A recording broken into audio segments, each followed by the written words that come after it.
there's a man in my bed. And she said, oh, Ken, I'm so sorry. I forgot to tell you Clarence Darrow's spending a couple of nights with us. Upton Sinclair put his boy in school. We had Harold Ickes never sent his boys, but one summer, Mrs. Johnson was very closely associated with Harold Ickes.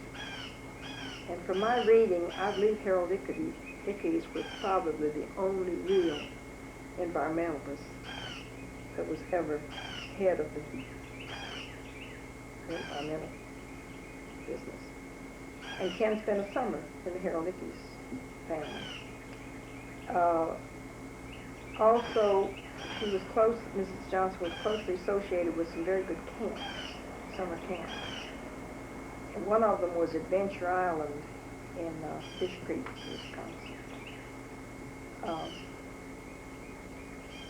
That was a wonderful camp. And a man by the name of Skipper Kinney ran it, owned it. And I think 50% of the Farrell boys at some time went to that camp in the summer.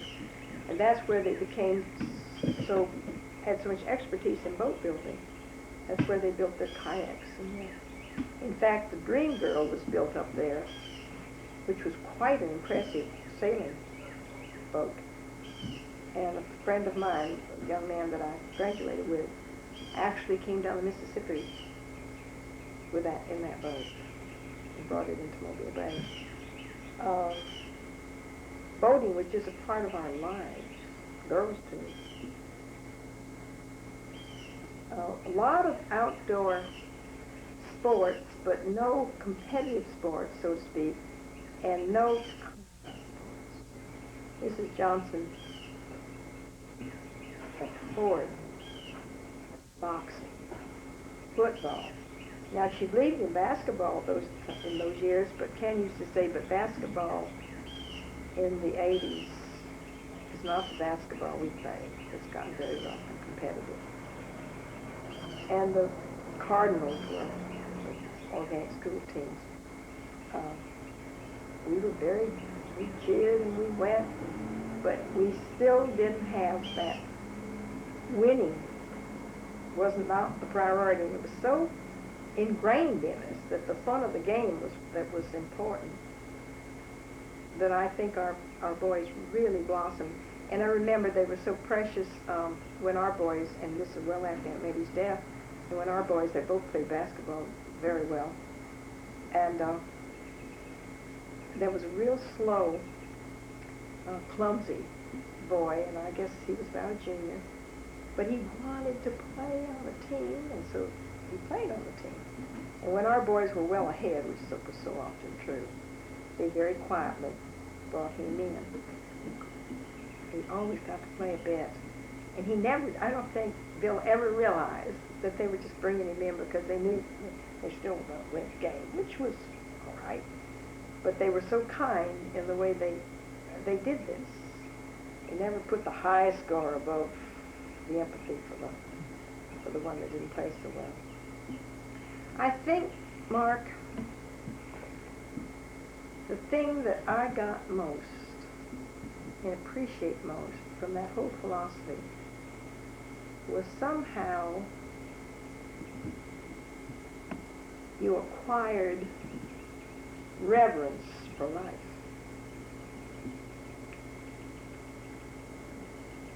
In all forms.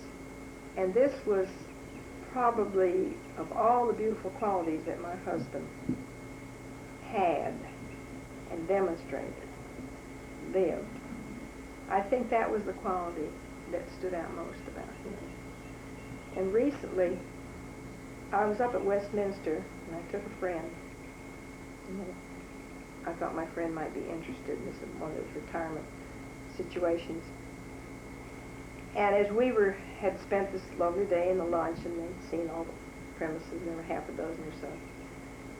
And we were standing out saying goodbye, and it was after one of these many heavy showers. And I noticed that there were angleworms, earthworms, that had been flushed out of the grass, and they were in the on the cement in the roadway. and a lot of them were dead, but there were some that were wiggling. And I just, of course, consciously, but not conscious of what anybody was thinking, I reached down and began to save them.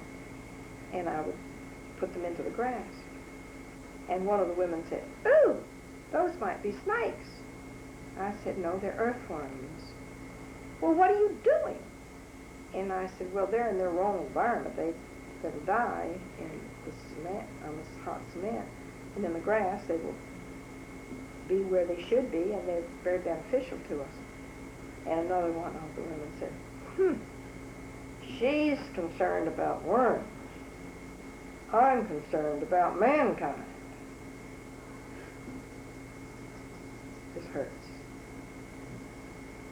And I think that is a lot of what we got, being exposed. A lot of us didn't know. We weren't preached to. We just lived it. It was there. Mrs. Johnson had more vision of the needs of the world. And what Kenny and I realized so strongly after her death, December 23rd, 1938, in the depth of we were still in deep depression. See, the depression lasted much longer in the South than it did in the North. But he used to say to me, "Honey, someday we have to work out some way that we can preserve her philosophy." And she wrote the 2 books. One 10 years before her death, Youth in a World of Man, which is a good book, but nothing to compare with her lectures.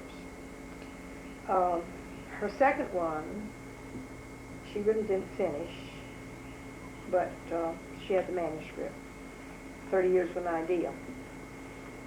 And after a few years after her death, and I was reading more, and I realized, as far as I knew of my reading, going way back to Rousseau, Marietta Johnson was probably the only, I would say, philosopher for education that had the courage and the stamina to demonstrate her conviction.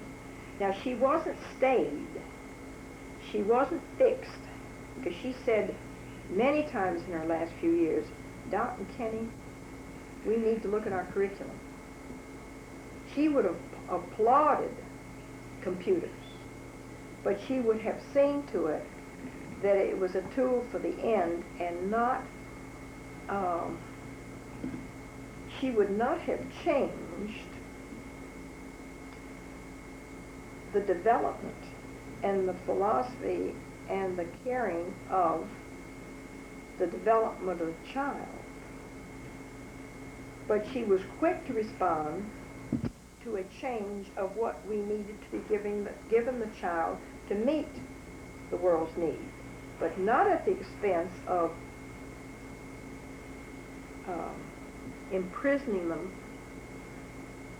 mentally and making robots of them. But people have accused her of saying, "Well, if she were living today, or you can't do this today. You can't use her philosophy today." It's the only philosophy we're going to be able to use to save mankind. And that doesn't mean we won't excel in the areas in which man needs to progress. And in thinking now of what, like Ken and I finally said, well, the way we're going to preserve it is through a museum, because we are not able to carry on schools, as she was having schools developing everywhere. But, and I jotted this down too in my notes, and I just said here that I hope the purpose of the museum, and I hope young students of all ages, parents, teachers, educators, statesmen, will visit the Marietta Johnson Museum and look, linger, and learn some of the meaning of organic life. And the hope of mankind lies in a growing awareness of love and responsibility for and to oneself, for and to one's loved ones, for and to one's community, for and to one's county, for and to one's state, for and to one's country, for and to one's world, and finally the love and responsibility for and to the entire universe. Now this is what I'm hoping the museum will achieve to a degree, and the material is there for those who are seeking. And Aunt May used to say to us, if we don't grow in this way, we will develop what she called an arrested development.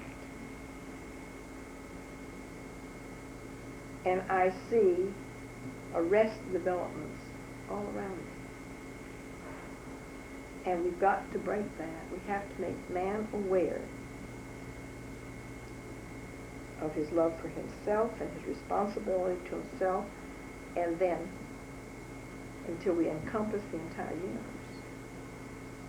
So really, in studying her philosophy, it is a philosophy of life. What more can I say, Mark? Don't you think I've said enough?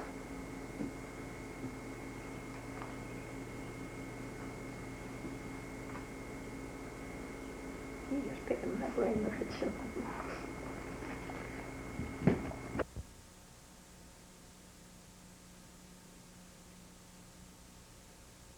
When I made the decision